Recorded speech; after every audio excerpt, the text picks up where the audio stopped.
Bonjour et bienvenue dans la suite de cette immersion au sein d'une retraite de méditation que j'ai faite il y a 2 ans, qui a duré 12 jours auprès du peuple Arhuaco en Colombie. Je partage cette expérience parce que elle m'a changée, elle m'a fait grandir sur un temps assez court, disons, et ça m'a fait du bien. Donc je témoigne. Aujourd'hui, on en est au jour 5, au jour 4 de la retraite de méditation. Et le thème du jour, c'est le règne animal. Donc, on est installé dans le cercle sacré, comme depuis 4 jours maintenant. Le feu est là, le mamo, le sage, nous, nous donne du coton rouge ce matin, rouge, marron, beige et jaune, il y a plusieurs couleurs, qu'on est invité à poser de nouveau au niveau du pubis, le temps de la méditation, jusqu'à ce qu'on nettoie. Et aujourd'hui, c'est un thème puissant parce que, comme le introduit le sage, il introduit la journée en disant, voilà, le règne animal et tout ce qu'il y a au second plan du règne animal, à savoir les bas instincts, les instincts primaires, le fait de tuer, le sexe, le fait que chez les animaux, il n'y a pas d'amour à proprement parler, il n'y a pas de tendresse, de cariño, il dit. Donc la consigne, c'est qu'on pense à notre naissance à nouveau et on fait un parallèle avec les animaux. Donc je ferme les yeux, je me concentre sur ma naissance, j'ai un petit peu de difficulté à entrer dans la méditation parce que je ne suis pas très inspirée par la thématique. En fait, moi j'ai envie de penser aux animaux d'une manière qui m'inspire. Enfin, c'est un peu vers ça que je vais assez rapidement.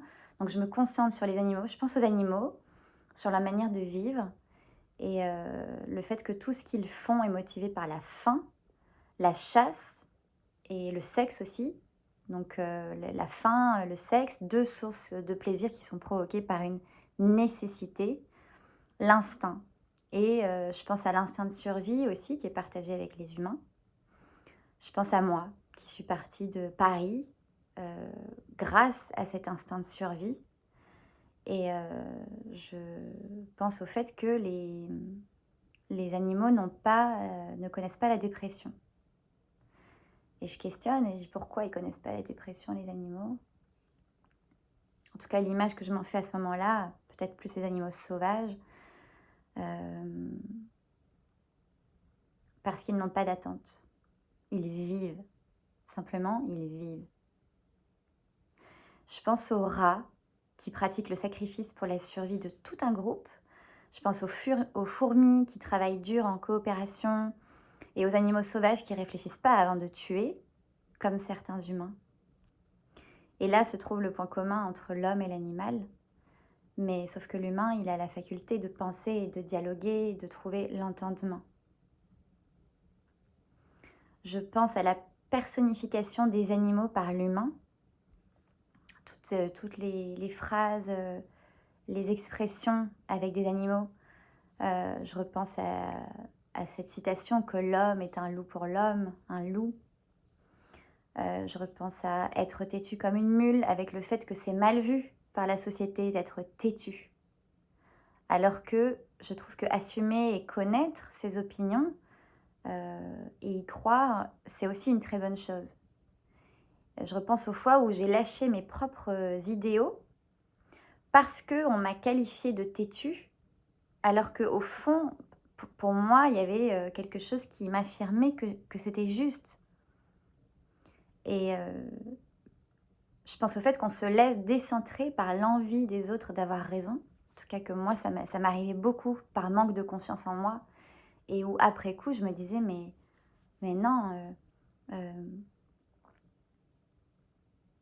J'aurais dû me faire confiance, j'aurais pu me faire confiance. Je pense à la saleté qui est attachée aux porcs, aux cochons, dans leur boue, qui est bien plus pure que le goudron sur lequel tombent les âmes enivrées par l'air des villes. Je pense à La Fontaine qui a remis un peu d'ordre et redonné de la valeur au monde animal. Je me repose la question par rapport à ce qu'a dit le sage. Est-ce qu'ils connaissent l'amour? Est-ce que les animaux connaissent l'amour? Je me pose véritablement cette question et je réponds différemment, pour sûr. Mais à ce moment-là, je réalise, en fait, je veux m'inspirer des animaux, je veux vivre dans la liberté, sans préoccupation de l'avenir, sans attachement, en coopération avec les miens et pour aller chercher à manger, simplement. Et je me demande, est-ce que ça veut dire aussi une vie sans amour, sans amour partagé, je dirais, amour amoureux? Et je réponds, non, je ne suis pas un animal, je suis une personne, j'ai envie de vivre l'amour. Et me vient à ce moment-là, à nouveau, ça fait déjà 3 jours que j'y pense, que cette thématique, elle arrive, c'est ma dépendance affective. Et donc là, je me dis, ok, c'est sur cette thématique d'aujourd'hui que je vais travailler ma dépendance affective. Donc je vois ce qui vient.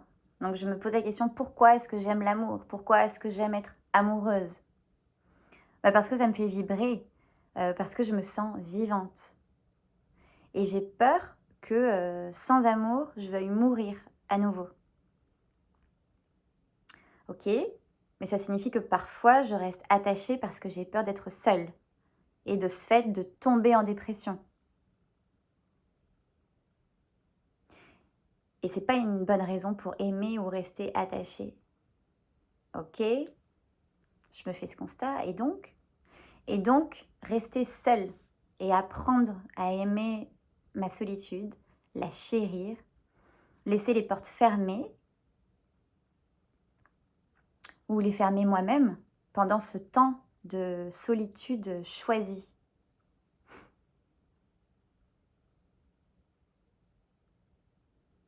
Et qu'après, je pourrais aimer à nouveau.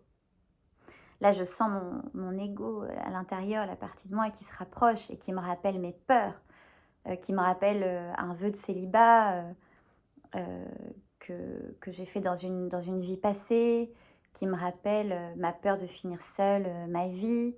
Et donc, j'essaye de contrer cette offensive en me rappelant que j'ai déjà vibré de bonheur et j'ai déjà été nourrie en étant seule. Quand je fais ce que j'aime faire, quand je suis dans la créativité, et puis qu'il y a aussi les amis et que je ne serai jamais vraiment seule. Donc avec la raison, je rééquilibre les peurs qui s'activent à l'intérieur, qui me dit mais non, tu ne vas pas y arriver seule. À ce moment-là, ça va bof, donc je prends une pause.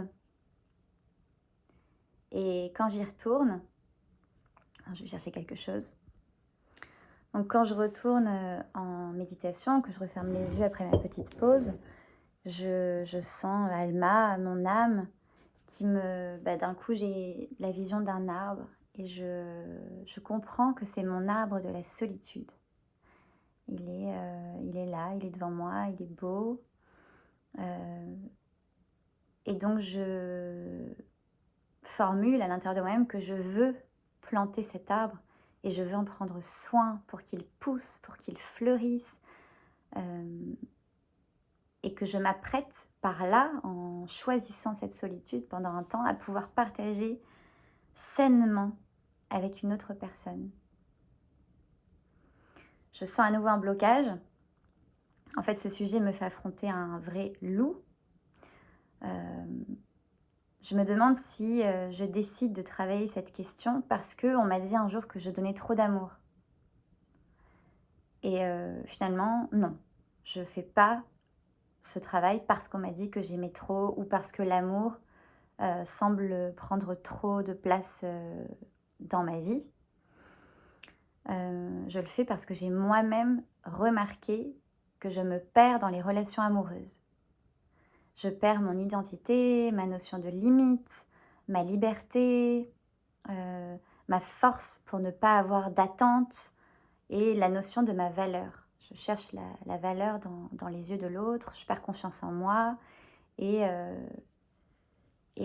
mon ego prend une plus grande place dans ce type de relation que j'ai plus de difficultés à gérer de manière saine pour moi-même. Et que c'est pour ça que je vais travailler ma solitude. J'ai trouvé ma propre raison à pourquoi j'ai envie de la travailler. C'est pas parce qu'on m'a dit ci ou ça, c'est parce que, enfin ça m'a servi de miroir, mais j'ai trouvé ma raison propre et c'est ça qui fait que ça me semble juste et que je le fais pas pour des raisons extérieures, je le fais pour moi. Donc je visualise, je suis animée par une énergie, j'ai envie de couper les liens autour de moi, j'ai envie de couper les liens amoureux, de couper les relations aussi amicales qui me paraissent déséquilibrées depuis longtemps, mais dont j'en prends conscience maintenant. Et des relations qui génèrent des attentes, qui nourrissent des attentes, des frustrations et qui éveillent les bas instincts. Pour revenir au thème du jour, le règne animal et les bas instincts. Donc là, je dis au revoir symboliquement à l'intérieur de ma méditation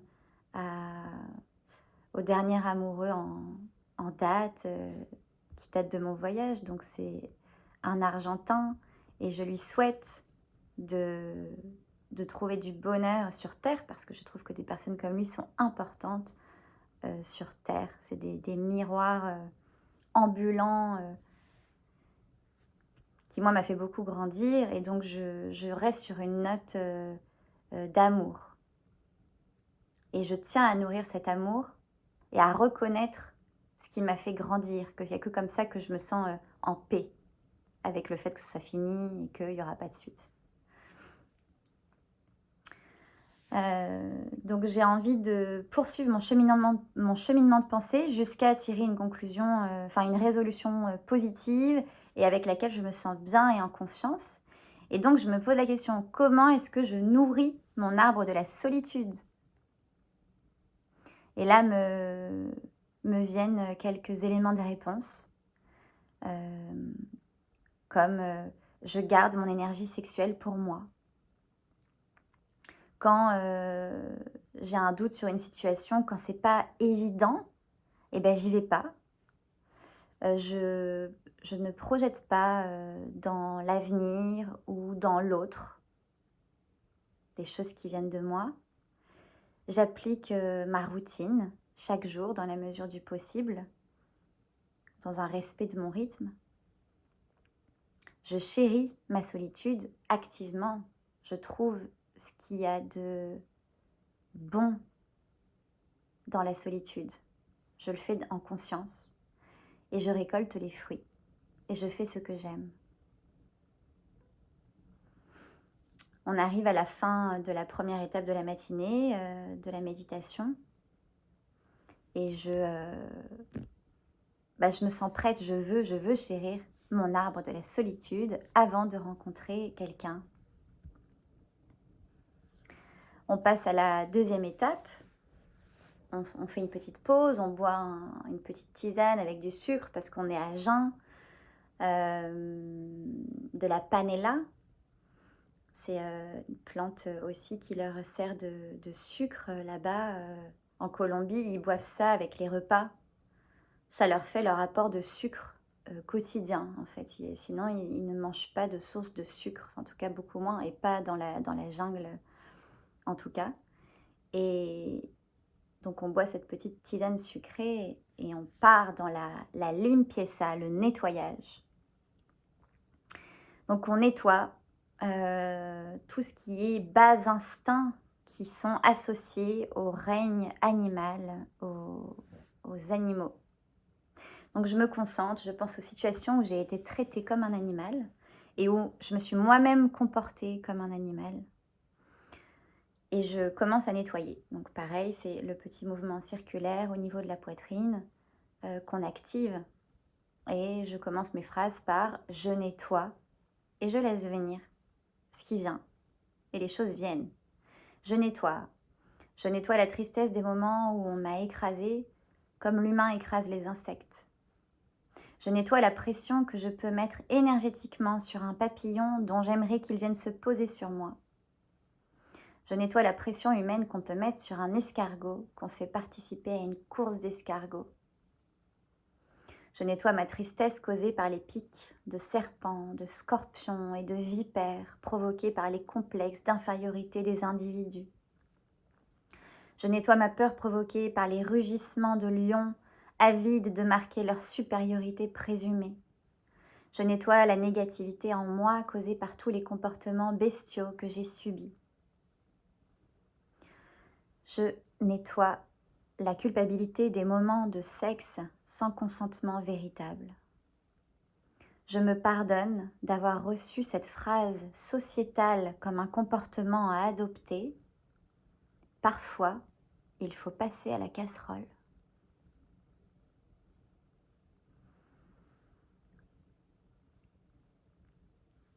Ça m'émeut.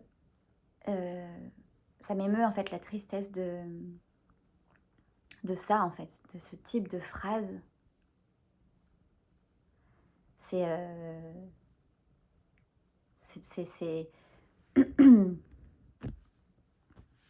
voilà, c'était important de me pardonner, de m'être dit ça un jour quoi, et que c'est normal. C'est normal de passer à la casserole quand on est en couple. En fait, c'est super grave cette phrase et je le réalise pendant cette méditation. Je me dis, c'est grave qu'on ait à dire ça. Et ça veut dire se forcer à un acte qu'on n'a pas envie, un acte dans l'intimité. Je continue. Je réalise que l'entièreté des individus de la société a peur d'être seule et nourrit des stratégies pour se manquer de respect à soi. Je nettoie les frustrations que j'ai ressenties quand l'amoureux ne me répondait pas avec considération et je me pardonne d'avoir légitimé ses comportements avec une phrase que j'entendais souvent dans mon enfance. Tu sais, les hommes, c'est des ours, parfois il faut les laisser dans leur caverne. Alors, j'ai pas de problème. On peut tous rester dans notre caverne, mais à égalité avec les louves, que sont aussi les femmes, et qui ont besoin de leur espace. Pas plus pour les hommes que pour les femmes, plutôt qu'on en a besoin. Je pardonne ces inconsidérations généralisées et normalisées, et je me pardonne de n'avoir pas communiqué par mes propres besoins d'espace quand ils se présentaient. Je me pardonne de n'avoir pas communiqué mes propres besoins d'espace quand je les sentais. Donc je n'avais même pas conscientisé. Je me nettoie de tous les moments passés à deux, là où chacun aurait été mieux de son côté. Je me pardonne de m'être adaptée à des pratiques sexuelles sauvages au nom de ma dépendance affective et de ma peur du rejet. Je m'engage à traiter mon corps comme un temple sacré, avec la douceur dont il a besoin. Je nettoie la violence provoquée par la faim. Je repense parfois à des accès de pression comme ça quand j'ai faim et que je me jette en fait sur la nourriture. Je repense à ça, à ces comportements-là. Et donc je nettoie cette violence qui m'habite à ce moment-là parce qu'il faut que je mange. Je nettoie les comportements primaires entre les humains, sans intelligence, sans communication, sans canalisation de l'ego.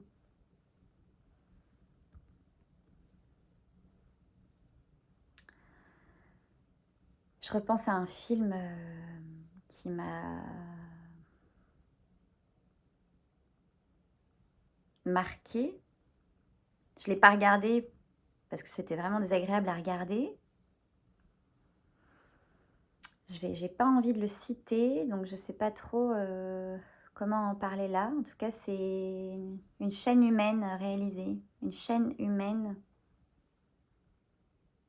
et où je réalise qu'en fait, on fait ce type de film, ça peut être que pour montrer ce dont l'humain est capable. Cette espèce de plan, machiavélique, vraiment tordu d'assembler des humains entre eux par leurs orifices. Donc je vous laisse, vous avez sûrement déjà entendu parler de ce film. Hem et donc je repense à ce film et au fait que ça m'a vraiment troublée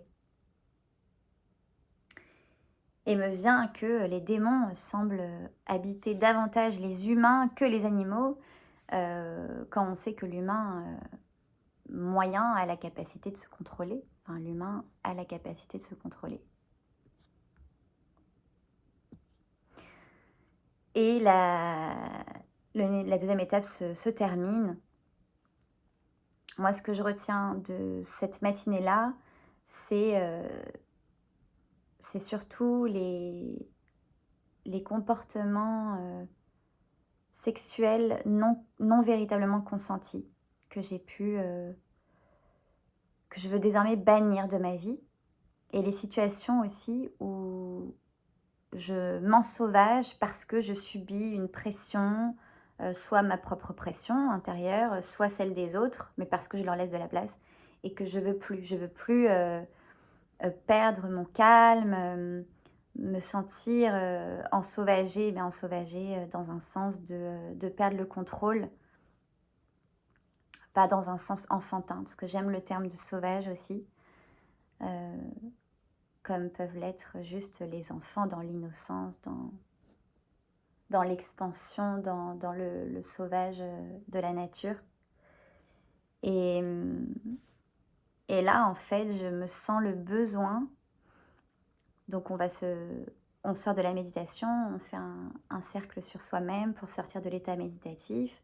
On va se baigner à la rivière pour, se laver.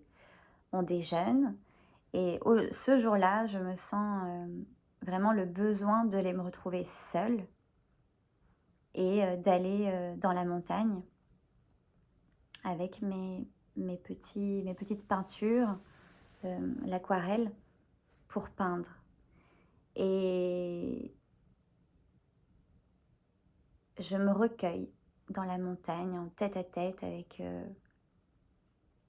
moi-même, avec la terre et je commence à peindre ce fameux arbre de la solitude que j'avais visualisé, dans la partie, 1re de la matinée. Donc au bout de quelques jours, il a ressemblé à ça parce que, je mettais une couleur par jour à peu près au long de la retraite et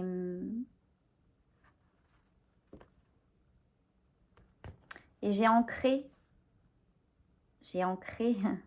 avec un A et avec un E, heu, à quel point je nourrissais l'envie de chérir ma solitude et de la choisir et heu et de soigner cette dépendance affective, que j'avais vraiment regardée de plus près, le matin même. Et en descendant de la montagne, je suis, retournée, à la rivière pour me baigner parce qu'il faisait chaud et j'avais beaucoup marché et en descendant à la rivière, il s'est passé, quelque chose de magique. C'est qu'en entrant dans l'eau, j'ai, entendu comme un chant d'église. Hem, c'était, gracieux, c'était, somptueux. En fait, c'était magnifique. Je me doutais bien que ça pouvait pas être, heu, réel dans la vie, puisqu'il y avait pas de source de son, il y avait pas d'église, il y avait pas de sono, il y avait rien du tout et que donc ça devait sûrement être que moi qui entendais ça. Donc l'inconnu m'a un petit peu surprise et en fait, c'était tellement beau, ce chant, mais vraiment comme des chœurs cristallins, très purs. Et je fais: «Waouh!» Et puis bon, bah, j'y prête pas trop attention et puis je me baigne et puis c'est passé. Et je suis remontée et je l'ai raconté à mon amie, Soso, la sorcière, heu, une autre Française. Et je lui dis: «Ouais, j'ai entendu un chant, on aurait dit, que je sais pas, que j'étais dans une église, c'était magnifique». Et là, elle me dit: «Oh, mais tu as entendu un chant d'ange, tu trop de chance, c'est super rare». Elle me dit ça comme si c'était quelque chose de connu et je dis: «Ah ouais, chant d'ange, ça sonne bien». Ça avait l'air d'être un chant d'ange. Tout à fait, tout à fait. Et bah, voilà, c'est ce jour-là que je l'ai entendu et donc ça me confortait dans le fait que je prenais le bon chemin pour moi, pour me guérir. Et ça faisait partie des choses magiques qui me sont arrivées pendant cette retraite de méditation dans la jungle et que je voulais raconter pour ce jour-là, parce que c'est arrivé ce jour-là. Merci pour ta présence. J'espère que cet épisode sur le règne animal a fait